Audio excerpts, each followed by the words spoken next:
من معجزات نبي الله عيسى عليه وعلى نبينا الصلاة والسلام، قال الله جل وعلا: يحيي الموتى بإذن الله، تبرئ الأكمه والأبرص بإذن الله. يقول للميت قم، يقف على حيله. يبرئ الأكمه، أعمى يمسح عليه وشي، والمسيح سموه المسيح لأنه بيمسح على المريض بيبقى كويس. بعد ده ما بجوز تنده عيسى، ما تقول يا عيسى تلحقنا وتنجدنا، مع أنه يحيي الموتى بإذن الله ويبرئ الأكمه والأبرص بإذن الله. لكن الله جل وعلا سائل عيسى عليه وعلى نبينا الصلاة والسلام: يا عيسى ابن مريم، أأنت قلت للناس اتخذوني وأمي إلهين من دون الله؟ قال: سبحانك، ما يكون لي أن أقول ما ليس لي بحق، إن كنت قلته فقد علمته، تعلم ما في نفسي ولا أعلم ما في نفسك، إنك أنت علام الغيوب.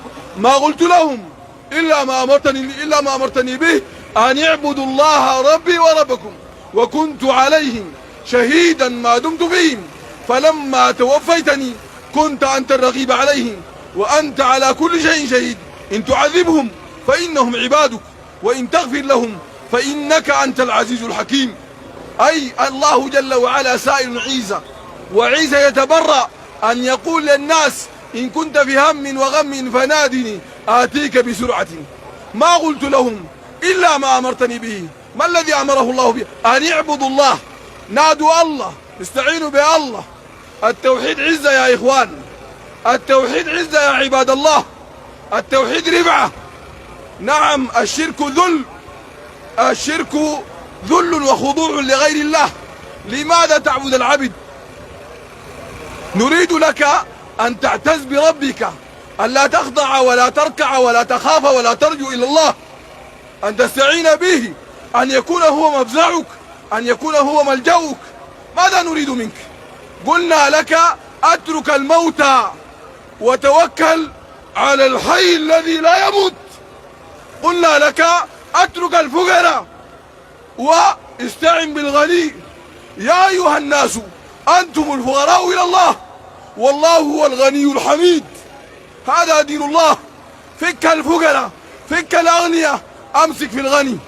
فك الحيين اللي بيموتوا، وفك الميتين، وامسك في الحي الذي لا يموت جل في علاه، تبارك في عالي وما سماه سبحانه وتعالى. هذا الذي يراد لك أيها المسلم.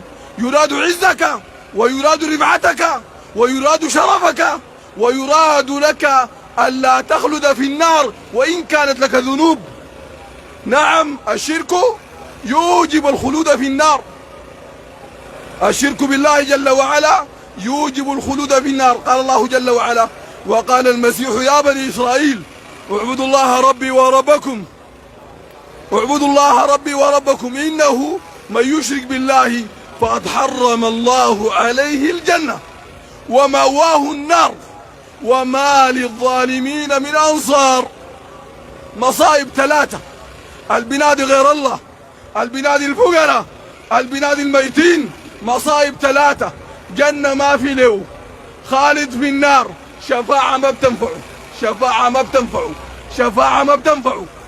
قال النبي صلى الله عليه وسلم: لكل نبي دعوة مستجابة، وادخرت دعوتي شفاعة لأمتي، فهي نائلة من لا يشرك بالله شيئا. أخي المسلم الكريم، إن مت فمت على التوحيد، وإن عشت فعش على التوحيد. تعش حميدا وتمت حميدا. يبارك الله جل وعلا في طاعتك فيضاعفها لك، ويكفر الله سيئاتك فيغفرها لك سبحانه وتعالى. أسأله جل وعلا أن ينفعنا بما سمعنا ويعلمنا ما جهلنا، يجعل أعمالنا كلها صالحة لوجهه خالصة، لا يجعل لأحد منها شيئا. اللهم إنا نعوذ بك أن نشرك بك شيئا ونحن نعلم، ونستغفرك لما نعلم. سبحانك اللهم وبحمدك، أشهد أن لا إله إلا أنت، أستغفرك وأتوب إليك. بارك الله فيكم وأحسن الله إليك.